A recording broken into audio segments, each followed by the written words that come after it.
রেলগাড়ির কামরায় হঠাৎ দেখা, ভাবিনি সম্ভব হবে কোনোদিন। আগে ওকে বারবার দেখেছি লাল রঙের শাড়িতে, ডালিম ফুলের মতো রাঙা। আজ পরেছে কালো রেশমের কাপড়, আঁচল তুলেছে মাথায়, দোলন চাপার মতো চিকন গোড় মুখখানি ঘিরে। মনে হলো কালো রঙে একটা গভীর দূরত্ব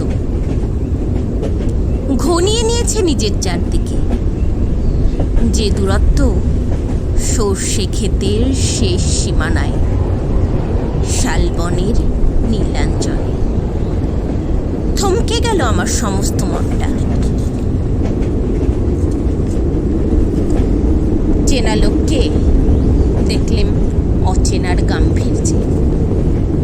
হঠাৎ খবরের কাগজ ফেলে দিয়ে আমাকে করলে নমস্কার। সমাজবিধির পথ গেল খুলে, আলাপ করলেম শুরু। কেমন আছো, কেমন চলছে সংসার ইত্যাদি। সে রইল জানলার বাইরের দিকে চেয়ে, যেন কাছের দিনের ছোঁয়াচো পার হওয়া চাহনিতে। দিলে অত্যন্ত ছোট দুটো একটা জবাব, কোনোটা বা দিলেই না।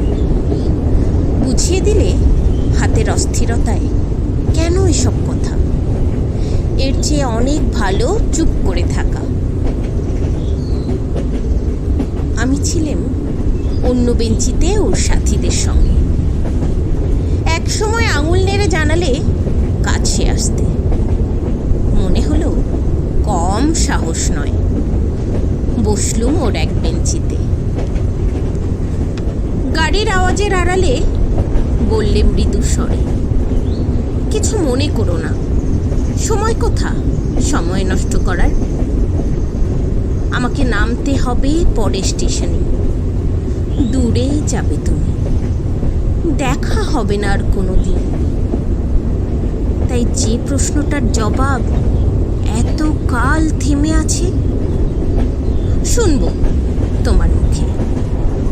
সত্য করে বলবে তো? আমি বললাম বলবো। বাইরের আকাশের দিকে তাকিয়ে শুধুলো, আমাদের গেছে যে দিন একেবারেই কি গেছে, কিছুই কি নেই বাকি। একটুকু রইলেম চুপ করে, তারপর বললেম, রাতের সব তারারাই আছে দিনের আলোর গভীরে।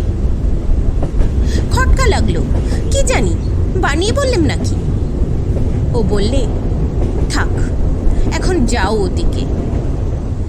সবাই নেমে গেল পরের স্টেশনে, আমি চললেন একা।